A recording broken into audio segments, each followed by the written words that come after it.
So, according to this source that I shared on my story on Instagram, about 18 hours ago, Sweden measured a seismic event of 2.3 on the Richter scale. Okay, directly on top of the Nordstream 2 pipeline in the Baltic.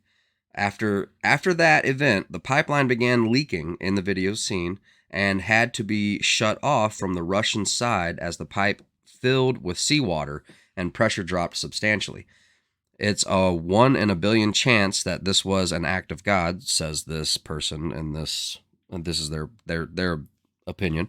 It's possible that we live in the unluckiest multiverse, but it's also quite likely that this was sabotage as occurred in a section of the Baltic Ocean that is shallow enough to be accessible by divers. And there we go, flip that back around. Divers, and it occurred in the middle of the night, European time. And then from other sources, I heard that this was, maybe not necessarily a diver situation, but a missile. They're saying that this looks like it was a missile. Really? Okay.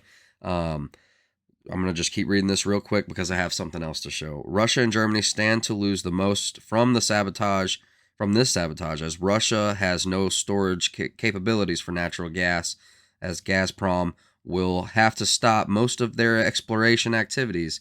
Let's see, feeding Western exports. German petrochemical companies will have to idle some plants that have never been idle before.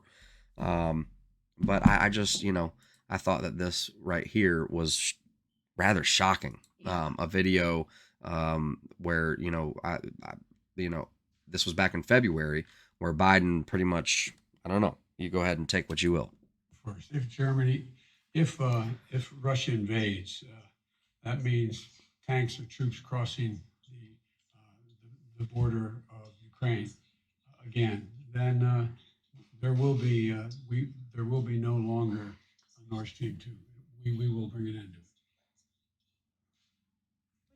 to it. How will you do that exactly? Since the project and control of the project is within Germany's control. We will. I promise you, we'll be able to do it. There you go. Happy Halloween, folks. Biden, a man of action. Apparently, BSAF and other suppliers in Germany and the Netherlands are unsure if these plants will ever be able to turn on again if they're turned off. A pipe that has been pressurized for decades is dropped down to 1 atmosphere of pressure in a chemical plant or factory, and it may deform from the pressure loss. So, again, this is just from the source that I shared on my Instagram story. The big winners here are the U.S. and the Middle East, who are shipping LNG to Europe. Whenever Germany gets their floating temporary LNG ports finalized, they will likely be paying through the nose, even more than they already are, for natural gas. But between now and when those ports go online, I expect a lot of irreversible damage to be done to the German economy. Lord help us if it's discovered that Right. if saboteurs were behind this. So I'm not going to pretend that I'm smart enough to make a decision or offer too much into this. That's right. But I will say, though, this isn't. We're just reporting something breaking that we stumbled on. It we wanted to bring it to you. It would be a very big coincidence if this were just a natural act, but perhaps it is. Big coincidences. No coincidences. It was either the hand of God or the hand of man, and one is good and one is not. So.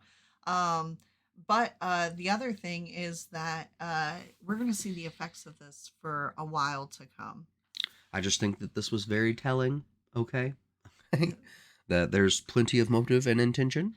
Well, and they say the big winners are the U.S., but don't forget, for every action, there's an equal and opposite reaction. I know this doesn't necessarily, that's obviously the different type of law, but... This is interesting times, unspecified times, all right? And guys, thank you so much for clicking on the video today, Unspecified podcast and review. We thank you so much.